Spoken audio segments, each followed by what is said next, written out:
ఛత్తీస్గఢ్ అబూజ్మడ్ ఎన్కౌంటర్లో మావోయిస్టు కేంద్ర కమిటీ సభ్యుడు కడారి సత్యనారాయణ అలియాస్ గోపన్న మృతి చెందారు.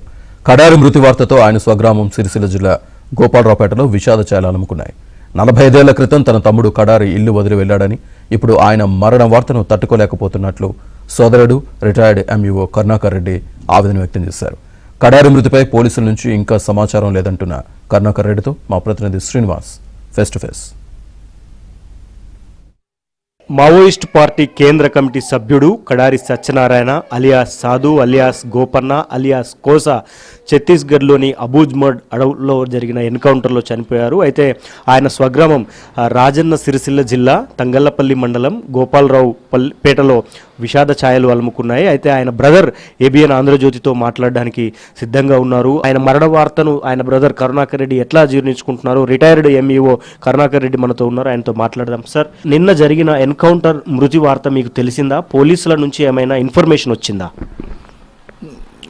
చివరిసారిగా 80 ఉగాది మార్చిలో వస్తుంది అనుకుంటా. 1980 ఉగాది రోజు మేమిద్దరం ఒక్క దగ్గరనే ఆనాడు పండుగ గోపాలరావుపల్లిలో చేసుకున్నాం. గోపాలరావుపల్లిలో ఉండే గోపాలరావుపల్లి ఇద్దరం కలిసి ఉన్నాం. నేను అప్పటికి మిట్పల్లిలో నేను జాబ్ చేస్తున్నాను వెల్లుల్లా. నేను జాబ్కి వెళ్ళిపోయినా, వాడు నేను పోయిన తెల్లారి అప్పటి వరకే కేశవరాం సిమెంట్ ఫ్యాక్టరీలో జాబ్ చేస్తుండు, జాబ్కి వెళ్ళిపోయాడు.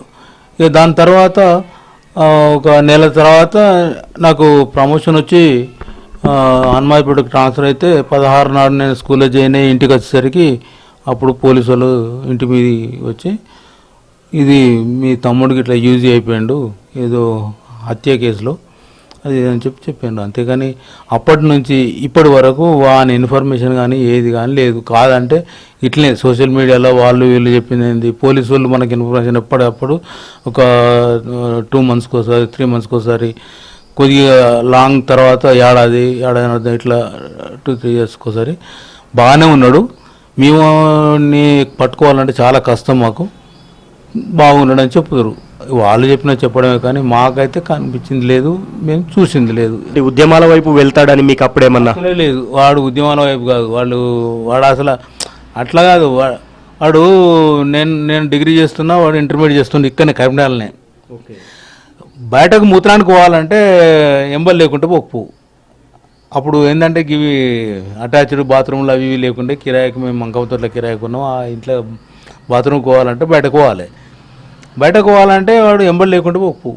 అంత భయమున్న కడారి సత్యనారాయణ ఇటు అడవుల వైపు వెళ్ళి అంచెలంచెలుగా మావోయిస్ట్ కేంద్రం అంటే పార్టీలో ఇంత స్థాయికి వస్తారని అనుకున్నారా మీరు? అసలు ఊహించారు?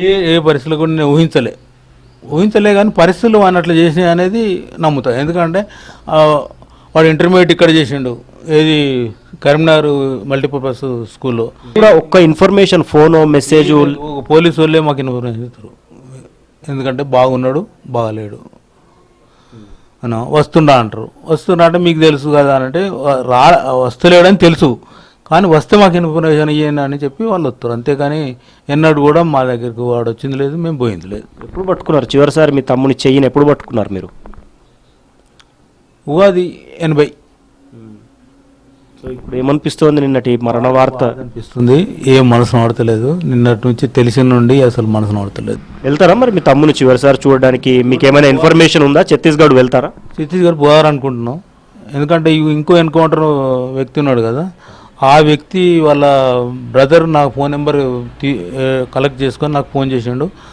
ఒకవేళ మధ్యాహ్నం వరకు వస్తే పోదారి అని మాట్లాడాడు. అయితే వస్తే పోతాం అందరం కలిసి. ఛత్తీస్గఢ్లో ఎన్కౌంటర్ అయిన ప్రతిసారి మీకు ఫోన్స్ వచ్చేవా? మిమ్మల్ని అడిగేవారా? మిమ్మల్ని లేదు, వాళ్ళు ఆల్రెడీ డిక్లేర్ చేస్తారు కదా, ఫలానా వాళ్ళు చనిపోయిన. మన దగ్గరికి ఇన్ఫర్మేషన్ ఏం లేదు, ఇది కూడా ఇన్ఫర్మేషన్ లేదు. ఇది దాని లెక్కనే ఇది అనుకుంటున్నాం. కానీ ఇప్పుడు అందరు కన్ఫర్మ్ చేసేవారు, నేను కన్ఫర్మ్ చేయాల్సి వస్తుంది. ఆ ఫోటోలు చూస్తేనైతే నాకు అయితే నమ్మబుద్ధి అయితే లేదు. అప్పుడు మీరు గుర్తుపట్టగలుగుతారా పోయి చూసిన తర్వాత? అప్పటి వరకు ఇప్పుడైతే ఈ ఫోటోలు చూస్తేనైతే ఇక ఏమో అక్కడికి పోతే ఆ బాడీని చూస్తే మరి ఏమన్నా ఏర్పాటు చేస్తామో ఏం తెలియదు. ఇక ఈ ఫోటోలలో అయితే ఏం చెప్తాం, ఏం చెప్పలేము మనం. చిన్నప్పటి నుంచి కలిసి పెరిగారు. 45 సంవత్సరాల క్రితం తన చేయి వదిలి అడవుల్లోకి వెళ్ళిన తర్వాత ఇప్పటికీ తన తమ్ముడికి సంబంధించిన ఇన్ఫర్మేషన్ లేదని కడారి కరుణాకర్ రెడ్డి రిటైర్డ్ ఎంఈఓ చెప్తున్నారు. ఇప్పుడైతే అఫీషియల్గా ఇంకా ఎలాంటి సమాచారం రాలేదని, తాను ఛత్తీస్గఢ్ వెళ్ళి తన తమ్ముడిని చివరిసారిగా చూసే ప్రయత్నం అయితే చేస్తానని కడారి కరుణాకర్ రెడ్డి అయితే చెప్తున్నారు. వీడియో జర్నలిస్ట్ సంపత్తో శ్రీనివాస్, ఏబిఎన్ ఆంధ్రజ్యోతి, కరీంనగర్.